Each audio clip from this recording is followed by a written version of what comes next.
When it comes to firearms, choosing the right caliber is just as important as picking the right gun. With hundreds of options out there, it's easy to get caught up in the hype, marketing buzz, or internet debates and end up with a round that just doesn't live up to expectations. Whether it's because of cost, limited availability, poor performance, or just flat-out impracticality, some calibers leave shooters with a serious case of buyer's remorse. In this video, we're breaking down 5 calibers you'll likely regret buying, the ones that might seem cool on paper but failed to deliver where it counts. From frustrating ammo shortages and high recoil to underwhelming ballistics and niche uses, these are the rounds that often collect more dust than range time. So before you spend your hard-earned money on a flashy new caliber, stick around. This list might save you from making a costly mistake. Number 5. .40s and W, the law enforcement fad that fizzled. The .40s and W was once hailed as the perfect middle ground between the 9mm and .45, a sepia cartridge designed for law enforcement after the 1986 Miami FBI shootout exposed the limitations of existing duty rounds. Introduced in 1990, it offered more stopping power than the 9mm with higher capacity than the .45 ACP, quickly becoming the standard issue for police departments across the U.S. For a while, the .40s and W seemed unstoppable. Gun manufacturers rushed to produce pistols chambered for it, and civilians followed the law enforcement trend. It had a snappy recoil, a slightly larger bullet, and a reputation for one-shot stops. But that shine didn't last. Over time, officers began to feel the fatigue of .40's sharp recoil, especially during high-volume training. Firearm wear increased, and accuracy often suffered compared to the softer shooting 9mm.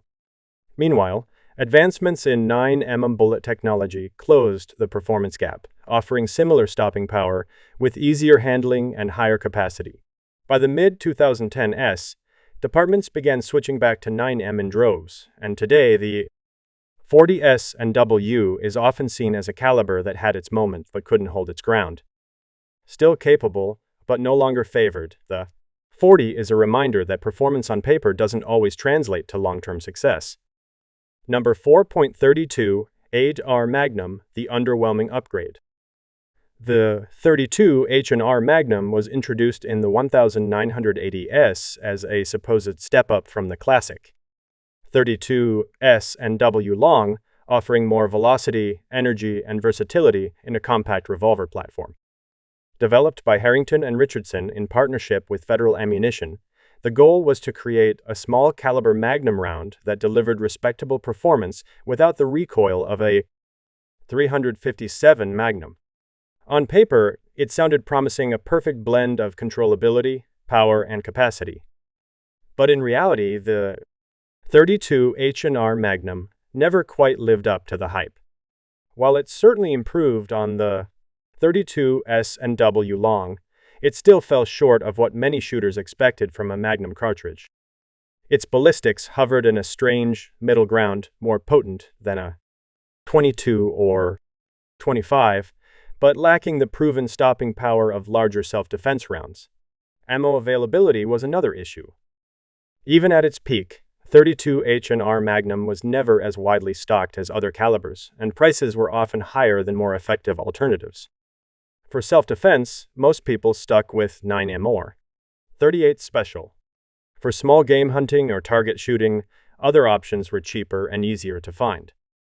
Number 3. .41 Magnum, the forgotten middle child. The .41 Magnum was introduced in the 1960s as an attempt to fill the gap between the .357 Magnum and the .44 Magnum, offering more power than the former while still being manageable for shooters.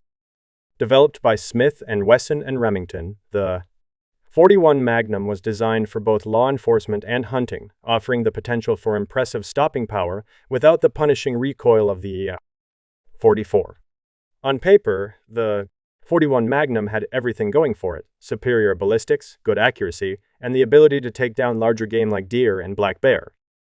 But in reality, it never found the widespread adoption it deserved. The law enforcement community largely stuck with the .357 Magnum for its balance of power and manageable recoil, while hunters often gravitated toward the .44 Magnum for its sheer power and availability of ammunition. The .41 Magnum is often referred to as the forgotten middle child, overshadowed by its larger and smaller counterparts. Its recoil, while not as extreme as the .44, was still enough to turn off many shooters. Ammo availability has always been a struggle, and as a result, it never gained the popularity necessary to make it a mainstream choice.